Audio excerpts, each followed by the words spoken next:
Jullie zijn rasartiesten, maken muziek met passie en overtuiging en creatieve ingaven. En daar moet vooral geen commercie bij kijken. Nou, die commercie komt altijd wel een beetje op ons pad. En dat komt ook dat wij wel een beetje lach aan de kont hebben. Want ik vind het wel knap als je 20 jaar met elkaar in de auto zit. En je hebt al, weet ik veel, misschien 1 miljoen kilometer met elkaar in de auto gezeten in die 20 jaar. Dat je er nog steeds lol aan hebt en dat we elk tankstation in Nederland kennen wij.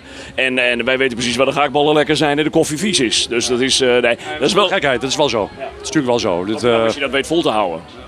En in die 20 jaar, hoeveel ruzies zijn er eigenlijk tussen jullie geweest? Hoeveel momenten dat jullie misschien al bijna dachten van we stoppen ermee? Als het een beetje zit, komt vanavond de eerste ruzie op pad. Dus ja, daar moet je altijd mee uitkijken, zulke uitspraken. Maar ruzies hebben wij bijna nooit. Wel eens een meningsverschil, maar dat moet je ook hebben. Maar na een meningsverschil komt pas ruzie. Dus zover moet je het ook niet laten komen, vind ik. 2 totaal verschillende mannen, want jullie doen allebei in het dagelijks leven hele andere dingen. En dan toch gewoon... Maar dat past vaak ook het beste bij elkaar. Als je allebei hetzelfde doet, dan heb je elkaar ook niks meer te vertellen, denken wij.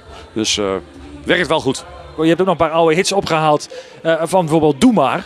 En met ook erg leuk weer gedaan. Ja, maar wij bestaan 20 jaar, maar onze generatie komt uit de Doe Maar generatie. En ook Toontje Lager en al dat soort nederpopmuziek. En wij vinden het zelf ook te gek. Dus wij 's nachts in de auto zitten we dat soort platen zitten we gewoon nog weer te beluisteren en te zingen.